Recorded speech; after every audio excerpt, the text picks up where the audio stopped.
El tren con cara de payaso.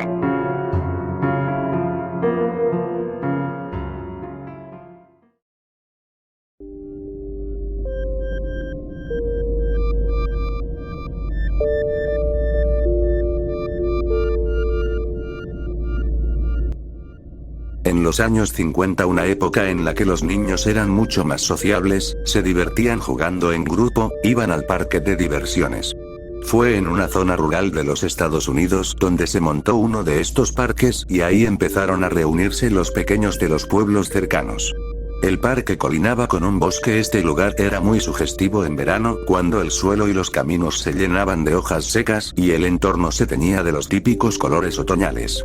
Los niños iban a los columpios, jugaban con las ruedas, se lanzaban de los toboganes, pero lo que más le gustaban a todos era el tren con cara de payaso.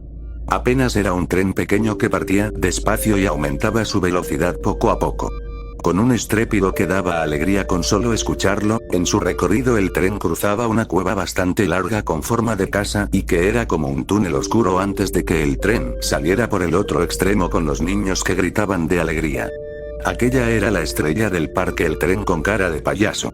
Ahora el parque era un lugar en el que era muy difícil lastimarse, incluso con el tren nunca había pasado nada, aunque por supuesto el funcionamiento era bastante primitivo. De hecho, los gases que expulsaba la chimenea eran tóxicos, pero esto no era algo que importara a la idea de seguridad que tenemos hoy en día. En aquel entonces era impensable. Aparte, el escape del tren no intoxicaba a nadie porque estaba al aire libre. El problema era que muchos niños frecuentaban casi a diario.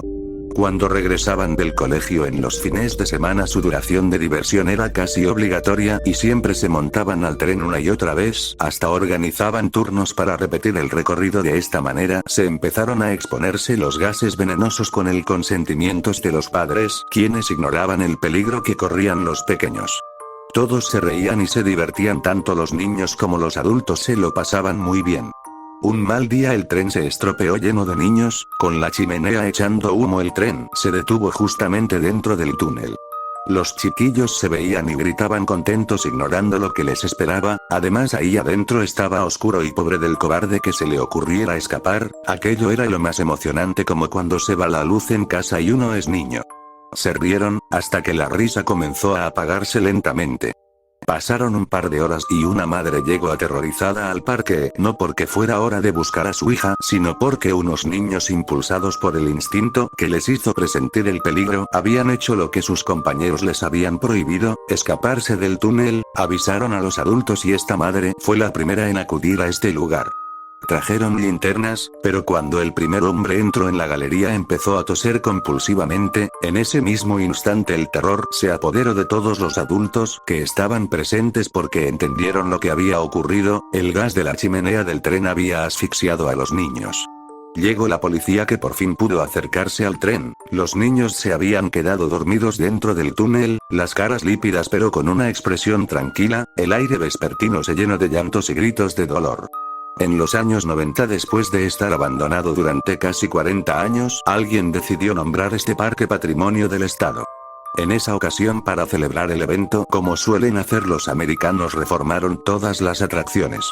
Arreglaron los columpios, los toboganes, el carrusel y por supuesto volvieron a poner en función el tren con cara de payaso.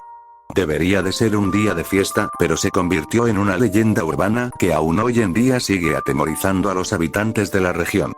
Cuando un grupo de adultos se subieron al tren por pura diversión, solo para recorrer el primer recorrido después de tanto tiempo, todos se pusieron pálidos, se sintieron muy mal, porque cuando el tren pasó por el túnel se escucharon risas de niños. Todos las oyeron como si llegaran de una distancia indefinida.